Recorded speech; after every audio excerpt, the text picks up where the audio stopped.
Hello and welcome to Davison Decision 2012, DTV's election special, designed to educate the community about the races and give everyone in DHS a say in this year's election.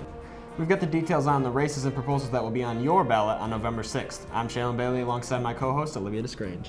That's right, Shaylin. We've spent the last few weeks educating students about the races and proposals in the upcoming election, and along with information on the proposals and races, we are also going to be hosting a mock election here at Davison High School. DTV has teamed up with Davison City, Davison Township, and Richfield Township, so students and staff will be able to vote just like a real voter would. Throughout the show, we'll bring you live updates at the polls here at DHS to see who is winning all of the races. Let's head on over to Lindsay Gerber with our first update. Thanks, guys. I'm Lindsay Gerber here live in the Media Center where Davison Decision 2012 has just begun. Students have already started flooding in from their English classes to vote on this year's proposals and candidates. DTV will be back here later to update you on the current results of the polls. That's it from me right here now. Back to you guys in the studio. Thanks, Lindsay. The mock election is a great way for the students to get involved and show their opinions on the issues. For sure. Most kids don't get to vote except for a few seniors, so it's a pretty cool opportunity for them. Oh yeah, it's very cool. And of course the main race that everyone knows most about is the big one, the race for the presidency. Of course, we've got the incumbent President Barack Obama, who is a Democrat, and Mitt Romney, the Republican governor of Massachusetts. We're going to send it to Lindsay Gerber's story about Mitt Romney to get us started on the presidential race. The Republican candidate for the upcoming election is Mitt Romney. Mitt grew up in the Great Lakes State, Michigan, and his dad, George Romney, was the former governor of our state. Mitt Romney followed in his father's footsteps in 2003 when he was elected the governor of Massachusetts.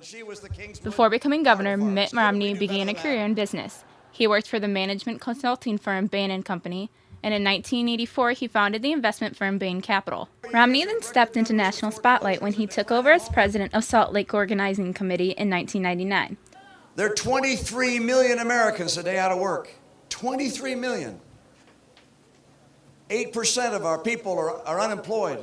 About 15% are either unemployed or stopped looking for work or can't get full-time jobs and need them. Half the kids coming out of college can't get a job or a job that's consistent with a college degree. Half our kids. As a president, he would take the step of tying federal funds directly to reforms that expand parental choice, invest in innovation, and reward teachers for their results instead of their job term. He will also ensure that students have diverse and affordable options for higher education to give them the skills they need to succeed after graduation, and that when they do graduate, they can find jobs that provide a rewarding return on their educational investment. If elected, he plans to make permanent, across-the-board 20% tax cuts for everyone and make up for it by closing tax loopholes and write-offs. Mitt will also pursue policies that give each state the power to make their own health care reform plan that is best for its own citizens. He has a 5-step plan that he thinks will get our economy going again. Step 1 is to make America energy independent. Step 2 is to have the right training programs for people. The 3rd step is to have trade that works for America. Number 4 is to cut the deficit. The last step is to champion small business. If we do these things, Romney says America will come charging back economically. The upcoming election could dramatically change our country. Knowing if the change is good for our nation or not is something we'll have to wait and see till after November 4th. He and I will be the next president and vice president of the United States, and America will stay strong and prosperous and free and the hope of the earth. Thank you so very much. Romney has done pretty well in the debates this year, but it is always difficult to run against an incumbent president who still has a good amount of support like Barack Obama. Olivia Desgrange has that story for us right now. We need Barack Obama for President of the United States. 4 years ago, President Barack Obama was elected into office and became the first African-American president of the United States, beating McCain in the 2008 election. Since then, Obama has had a busy 4 years in office, making changes to tax policies through a stimulus known as the Recovery Plan, and has passed a legislation to reform health care in the United States known as Obamacare. If re-elected, the full program will take effect in 2014. But that's not all. Obama ordered the raid that found and killed Osama bin Laden, and in 2009 made the decision to bail out the auto industry, which is still proving to be beneficial for our country. We believe in the workers of this state. I believe in American ingenuity. We placed our bets on the American auto industry. And today, the American auto industry is back. Jobs are coming back. Obama plans to cut taxes for middle-class citizens, encouraging spending and ultimately creating jobs for the people of our nation. We don't want to become a country where a shrinking number of Americans do really well while a growing number barely get by. That's not the future we want. Not the future I want for you. It's not the future I want for my daughters. I want this to be a big, bold, generous country where everybody gets a fair shot. Everybody's doing their fair share. Everybody's playing by the same set of rules. That's the America I know. That's the America I want to keep. That's the future within our reach. He believes the wealthy should be taxed heavier than those below them and is in favor of building the economy from the bottom up, increasing the power of the middle class. Obama is also proposing a pay-as-you-earn program to help graduating students who plan to go to college get there without worrying about financial stress and student debt. Higher education is not a luxury. It's an economic imperative that every family in America should be able to afford. And when I say higher education, I don't just mean four-year colleges and universities. I also mean our community colleges and providing lifelong learning for workers who may need to retrain for jobs when the economy shifts. All those things cost money, and it's harder and harder to afford. Obama feels stopping now would only be detrimental, and that if he had 4 more years in office to continue his plans, our nation would stay on track. Both candidates have a lot of policies and plans for their possible terms. Here to help explain some of the candidates' plans are a few Davison students. Garrett Glassburn is here to support Mitt Romney, and Alan Train Lawrence is going to be giving us a few views from the Obama campaign. And we have Joe Kennedy here to give us a perspective from the Libertarian Party. So guys, to start everything off, I just want to give Joe a chance to give us some background on the Libertarian Party. Thanks, Jalen. The Libertarian Party is being headed by Gary Johnson in this upcoming election. Gary Johnson was the governor of New Mexico, and in the end of his 2 terms, he had the only state, he was one of 4 that actually had a balanced budget. He, in the Libertarian Party, promised to combine the firm economic standing to be found in the conservative parties along with the social liberalism found in the Democratic parties. For our first topic, I want to have each of you give an opinion why your candidate is the best choice to be our president. We're going to start with Alan with Obama.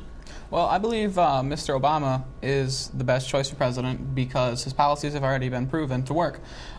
Given the fact that he's lowered the budget deficit over the 4 years he's been in office, and we've seen 29 straight months of job growth so far, and the unemployment rate is at an all-time low since January of 2009 at 7.8%.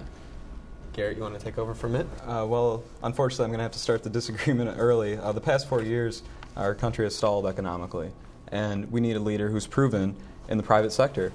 And Mitt Romney has proven himself not only in the private sector to understand capitalism very well, but also in the public sector as governor of Massachusetts. Mitt is ready with a 5-point plan. He's a pragmatic thinker. He can turn this economy around using conservative policies that work. We're going to cut spending, and we're going to try to motivate the middle class and motivate small business as the backbone of our economy. Well, I like what you say about conservative politics. I think that Gary Johnson's conservative economic policies have already proven themselves in New Mexico when he was one of 4, as I stated, out of the 50 states that actually came out ahead of the game with their balanced budget. What I really like about Gary Johnson, what I think he brings best to what he would bring best to the job of the presidency, is that he's not crazy and supports today's youth and everything that they need. The youth are the future, we being the youth, and I think that the majority of us can agree that things like people's right to choose or the right or the opportunity to use marijuana just the same as we use alcohol, I think that those things need to be upheld as a matter of states' rights. And I think, frankly, as part of the economy, why not legalize? Why do we have to rely on a corrupt and inefficient workforce program for drug policy? If you ask me, and if you ask the libertarian supporters, the war on drugs is just as effective as prohibition, and look how that ended up, right? Okay, so we've had a chance to hear from all 3 of you. For our next topic, we're going to go to something that's a pretty big deal in our country right now. It's jobs. If elected, how is your candidate proposing to bring jobs back to American citizens? Alan, we're going to start with you. Okay, well, I just want to point out that Mr. Obama's policies have already been proven to work, given the fact that there are more private sector jobs now than there were 4 years ago. The economy is taking a turnaround from where it was. Things have been growing, getting better. But he's going to do more. He's going to lower taxes in the middle class, for one. That's what he wants to do. He's going to raise taxes on capital gains for households making over $250,000 a year, which will increase revenue in. Okay, Garrett, what about you? What do you think? Well, I'm going to have to disagree again. I think the past 4 years, ask any American, and they'll say, you know, maybe things have gotten marginally better, maybe. But do we really want to settle for 7% unemployment in this country? I mean, we are an economic power, and we need to start acting like it. Mitt Romney has a 5-point plan that will, he states, will create 12 million jobs by 2020. In his first term. 2020 comes in.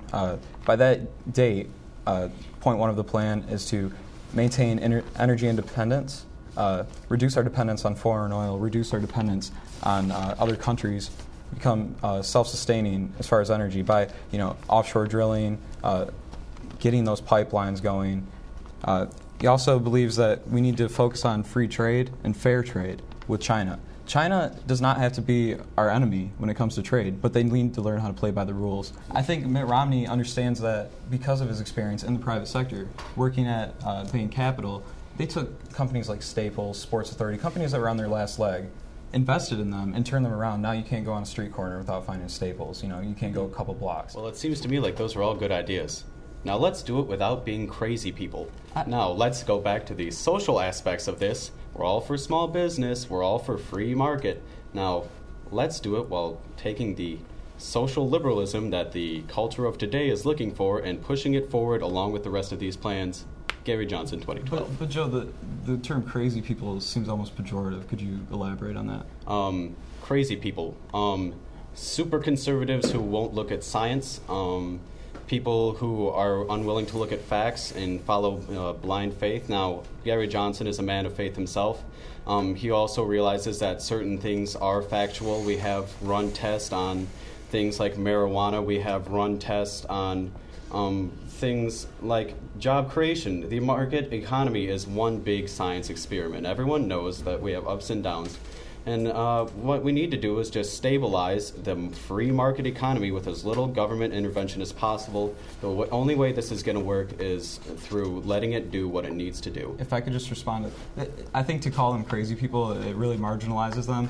Not only that, I mean, there is a silent majority. Would you not agree that many of those conservatives that you're speaking about, the conservatives that would oppose such proposals as, the legalization of marijuana, are not the people protesting in the street? That's usually the youthful liberals that you're speaking of. So there is a silent majority there. And also, I think, to degrade either side extremism on either end can lead to a government that really does not represent the people as a whole. Mm-hmm.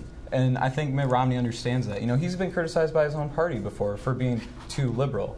Well, he understands that sometimes you have to stray away from the party's ideology. But extremism on either end, I don't think solves anything. Well, I think if he was really as middle ground, as we'd like to say, we would see that in his proposed plans and actions for America of tomorrow, don't you? That's our last topic for right now. We're going to come back in the show later for Alan, Garrett, and Joe to talk about a little bit more. But for right now, we're going to throw it back over to the Media Center for another mock election update. Guys?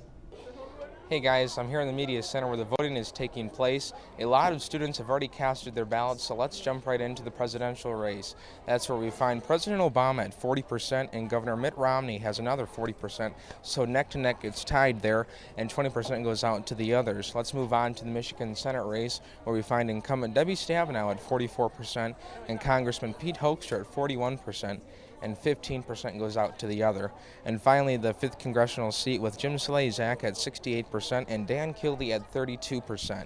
Now, we are also going to give you the proposal updates here. We have Proposal 1, we have 58% no, 42% yes. Moving on to Proposal 2, we have 62% yes, 38% no. Proposal 3, 66% yes, 34% no. Proposal 4, we have 59% yes, 41% no. Proposal 5, we have it neck to neck also at 50-50 with 50 yes, 50 no. And Proposal 6, 54% yes, 46% no. And that's all the results I have for you. Right now, let's send it back to Chalin and Olivia in the studio. The mock election is getting pretty exciting already, and we've still got a few more hours left for voting to take place. That's right. Students are voting during their English classes, so every hour we're getting more and more votes piling in for the counting. And we'll have more updates as the day goes on. Right now, Emily Blake and Summer Varner are going to give us some information about the two vice president candidates. This fall, Vice President Joe Biden is hoping for a second term in the White House with Barack Obama. Before he was living in D.C., Biden was a U.S. Senator for Delaware from 1973 to 2009. Biden was elected 7 more times to the Senate before becoming vice president. As vice president, Biden played a key role in the president's decision-making. He held the oversight role for the spending in Obama's stimulus package, and he supports serious tax reforms. No problem raising your taxes. No problem raising your taxes, but God forbid we put a surtax on millionaires and billionaires. Folks, this is out of whack, man. Biden's campaign also focuses on improving the economy and keeping people safe here at home and overseas. This is a fight. It's a fight for the soul of this country. It's a fight for the middle class. It's a fight about what kind of country we want. It's about making sure America's fire departments, police departments continue to be a large part of the American fabric and be able to do their job. It's about reversing the cycle of crime and fire and unemployment and start a new cycle of jobs and some prosperity. Back in August, Paul Ryan was selected as Mitt Romney's running mate. For the past 14 years, Ryan has served the 1st Congressional District of Wisconsin, the place he grew up. He is now a chairman of the House Budget Committee and a senior member of the House Ways and Means Committee. Mr. Ryan has passed 40 bills while in Congress and hopes to empower small business owners, reduce regulatory burdens, and fix the tax code to help job creators.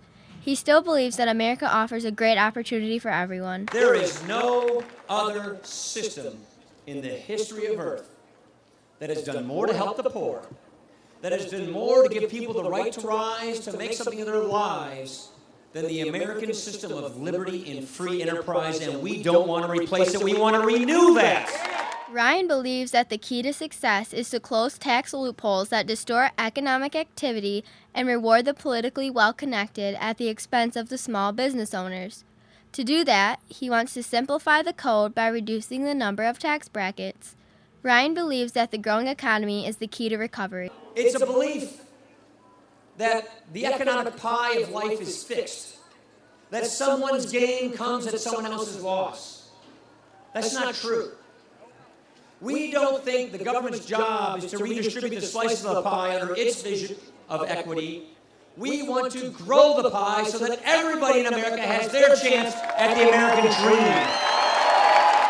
Ryan supports Romney's views and the 5-step plan to turn the nation around and feel they are a team who can get it done. We got a big decision to make. We're going to be deciding the kind of country we want to be, the kind of country we're going to have, not just for the next 4 years, but for a generation. And it's up to us to get this country back on the right track and to retrieve the American idea, and that is the kind of leadership that Mitt Romney is going to provide for our country.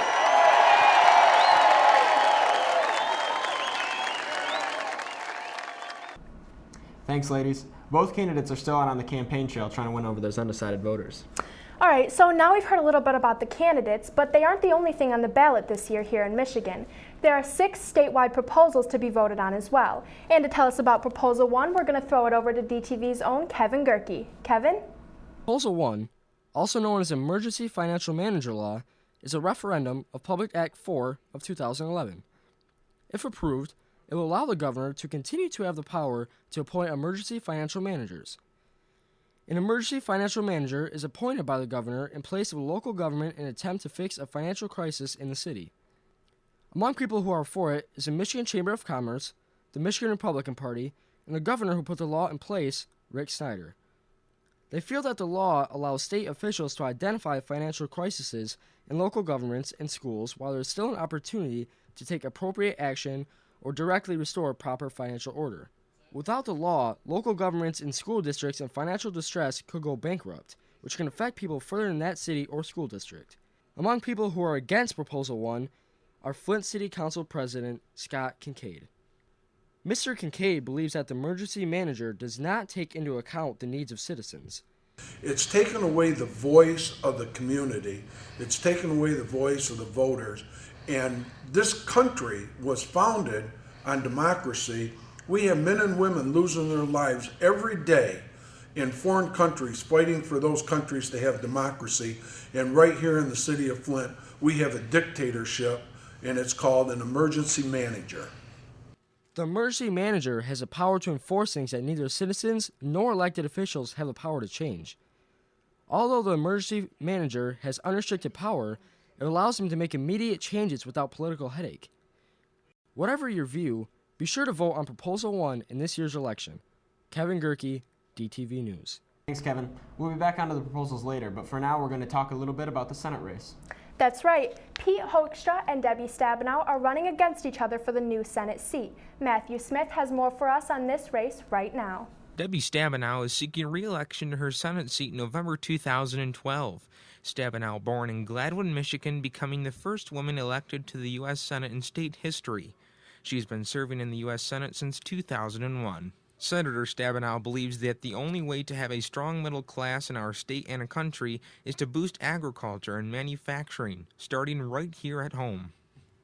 I led the effort to create a new trade enforcement unit to crack down on China and other countries that cheat, because we want to export our products, not our jobs. Senator Debbie Stabenow has passed new tax cuts, grants, and loans programs, such as the Advanced Energy Manufacturing Grants, which creates a new energy innovation hub among businesses, local governments, and universities for advanced science and engineering related to advanced batteries. Stabenow said she is focusing on making Michigan a magnet for innovative jobs of the future. Challenging Stabenow, Republican Congressman Pete Hoekstra, born in the Netherlands. He moved to America with his parents at the age of 3. In 1992, Hoekstra made his first bid for public office in the 2nd District, running for the U.S. House of Representatives. Pete has served on numerous committees, including Education and Labor and Budget and the Permanent Selective Committee on Intelligence. If elected, Senator Hoekstra says his number one goal is balancing the budget and getting Americans back to work. We're going to reform government, get rid of wasteful spending, balance the budget. We're going to put America back to work. Hoekstra also participated in the development of the Contract with America that in 1994 laid the foundation for Republicans to capture the House for the first time in 40 years. He was a candidate for the governor of Michigan in 2010 but lost the primary. But this time around, he is hoping for a win. Thanks, Matt. All these races are getting pretty exciting. Oh yeah, politics are really exciting and interesting during election years. And before we go into any more stories, we're going to throw it back over for another mock election update. Thanks, guys. I'm down here in the media center where the voting is taking place, and things are heating up as we're more than already halfway done with the election day already. We've already had 4 hours of English classes come rolling into the library and voice their opinions in the polls. After 3 hours of voting, President Obama remains on top with a sustaining lead of 57%, and Governor Romney still trails with a 38%. On with the Senate race. Senator Stabenow is also still leading the votes with a 52%, and former Congressman Pete Hoekstra is still trailing with a percentage of 33%. And finally, we have the congressional race with Dan Kildee and Jim Slazak. Kildee is currently still trailing with a 31% of the votes, while Davison's own Jim Slazak holds a lead with 62%. Now with those proposals. As of now, Proposal 1 is at a close race with yes at 49% and no at 51%. Proposal 2 has a yes at 55% and no at 45%. Proposal 3 is at a yes at 58% and no at 42%. And Proposal 4 has 58% yes and 42% at no. Proposal 5 is deadlocked at an even 50-50%. Proposal 6 is also at a very close race of yes at 49% and no at 51%. Make sure to stay tuned to DTV. We'll keep you updated on all the Davison decision 2012 and proposals. Now back to you guys on the desk. And now to continue on with our proposals, Chaylin is going to tell us a little about Proposal 2. Chaylin? Proposal 2, formerly known as Protect Our Jobs, now known as Protect Working Families, is a proposal that would amend the Michigan Constitution to guarantee collective bargaining rights to public and private workers. Some of the public workers include police officers, firefighters, and teachers. Also for the proposal are the United Auto Workers. And Art Luna, a representative from UAW Region 1C, talked to us about the proposal and why he supports it. The reason I'm supporting it is because it levels the playing field between the employer and the employees in regards to being able to negotiate any of the situations. Through collective bargaining, workers are able to negotiate wages and benefits, working conditions, and other details. People against the proposal think that the amendment to the Constitution would result in a waste of state funds, which the state can't afford in these hard economic times. Proposal 2 is only one of the 6 proposals, but whichever side you're on, don't forget to vote. Jalen Bailey, DTV News. All right, we're here for our last topic with the round table. We're going to go to foreign policy for this one. Alan, why don't you start off this topic? Okay, well, I think it's important with the way foreign policy was heading in the Bush administration that America was beginning to be seen as a bully. And what people call the apology tour, where he went and apologized to nations that were attacked and whatnot, is I think it's really about improving America's image for the rest of the world, seeing us as, like I said, not a bully, but as a friend.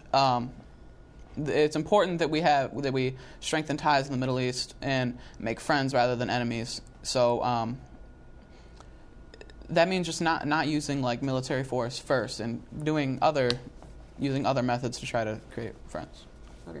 Garrett, what do you think? Personally, I don't think it's ever been called into question whether or not the United States is a friend of other nations. I think when push comes to shove and nations are struggling in need of help, they know who to come to. Even in the worst of times, America has always been there. So I think the idea that our president would feel the need to apologize for American actions, it's a nice gesture, but and it does work for the nations perhaps that are friendly to us, but to Russia, to Iran, to Pakistan, it does not work. It shows weakness, and I think with the Arab Spring, you see these Arab countries yearning for independence. We need to be there to ensure that this region is stabilized, not just for our economic interests of oil, but also because the United States is a defender of freedom around the globe. Well, you say that the purpose of America being in other countries is to promote liberty and democracy, but how come it is when we finally get to a point where we have liberty and democracy in a place like Egypt and they elect someone we don't like the Muslim Brotherhood, which is in power currently in Egypt, that we say, whoa, this democracy isn't going the way we wanted it to? That's the way that works. America, come on. Everybody, this is not how democracy works. You don't get to choose everything all the time. And I'm not saying terrorist attacks are good. I'm saying we should be careful who we label as terrorists and be sure to go out towards those people. Why is it that every group of random rioters in the street is now an organized terrorist organization?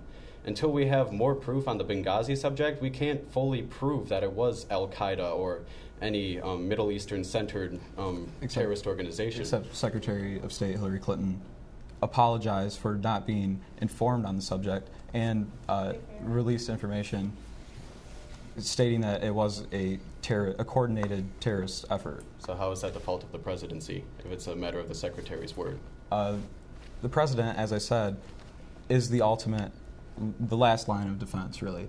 It all leads up to him. We don't want an empty chair in the White House. We want someone that's going to say, hey, is going to keep his appointees in check and is informed on what's going on around the globe.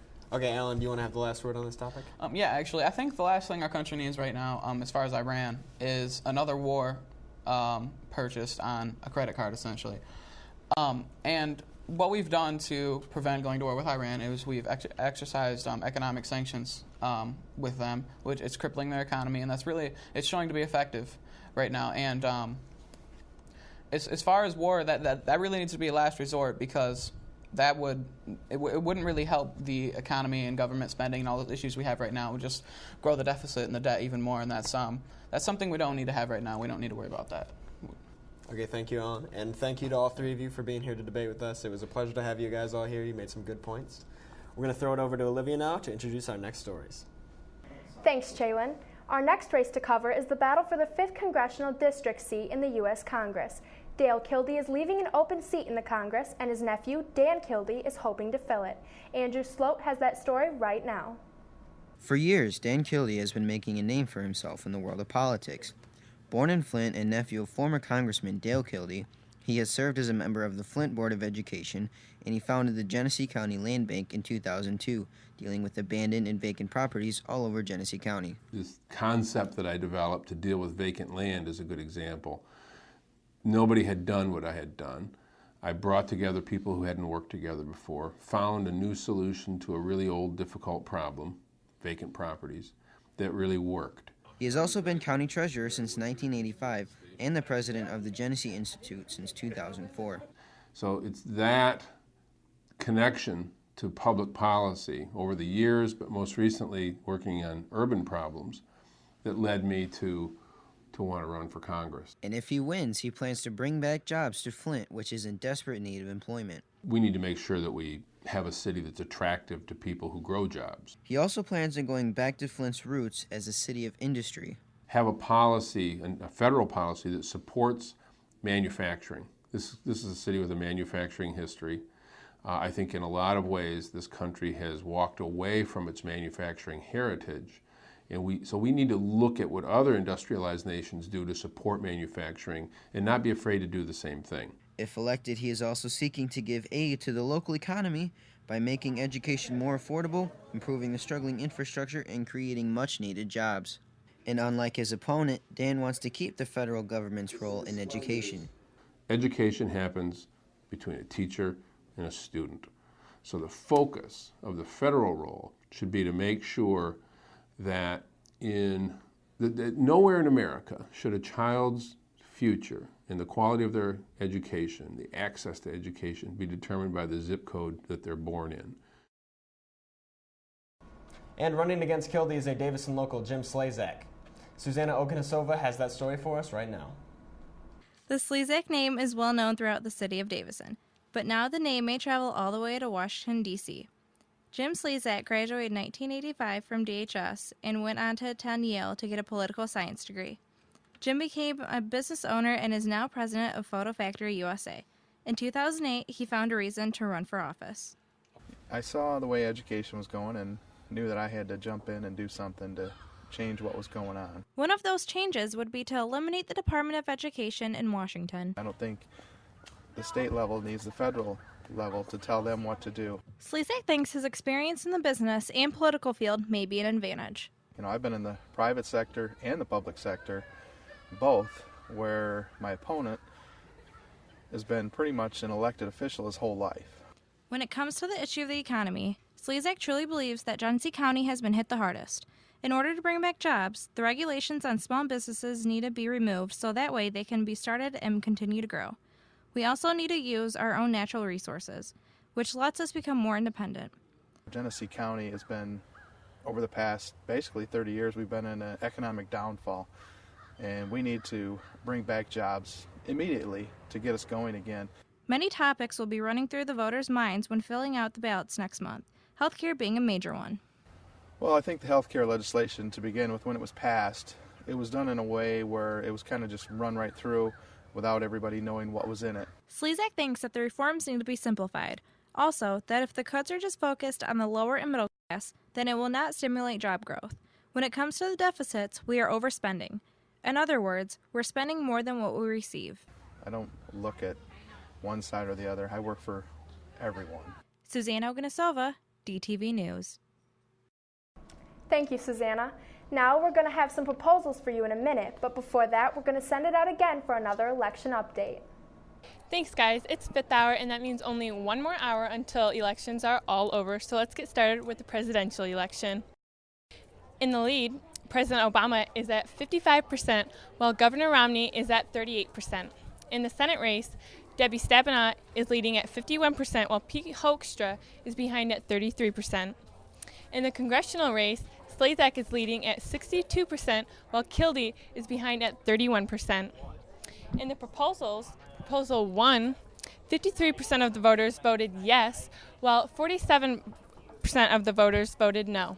In Proposal 2, 54% of the voters voted yes, while 41% of the voters voted no. In Proposal 3, had 59% of the voters voting yes, while 41% of the voters voted no. In Proposal 4, 57% of the voters voted yes, while 43% of the voters voted no. Proposal 5, 51% of the voters voted yes, while 49% of the voters voted no.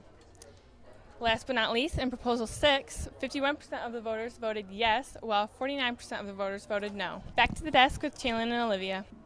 Thanks, guys. We've only got a few more check-ins for the mock election left. I'm pretty excited for the results. Calm down, Chalin. We'll get the results in a minute. But for right now, we're going to find out about some more proposals. Duncan Haskins is going to give us some info on the proposed amendment about energy regulations. For centuries, America has relied on fossil fuels to power our nation. The use of fossil fuels, including coal, continue to be the main power source for most of the world, but production of renewable energy offers the benefit of non-exhaustible energy. With the passing of Proposal 3, it would be instated in the Michigan Constitution requiring that Michigan would have to produce 25% renewable energy by the year 2025, which would be the responsibility of energy companies. Without the passing of Proposal 3, energy companies would still be required to produce 10% of all renewable energy by the year 2015.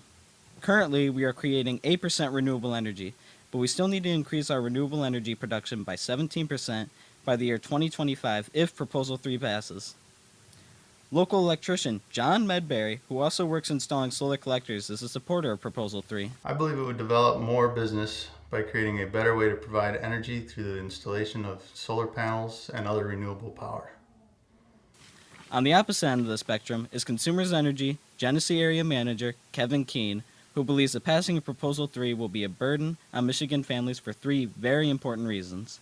It's imperative for the benefit of the customers and ratepayers of Consumers Energy to defeat Proposal 3 for three very significant reasons. One, it's untimely because it's already covered by existing energy policy. Secondly, it should not be in the constitutional. Energy policy should be statutory so that it can be changed to reflect new technologies and changes in the industry.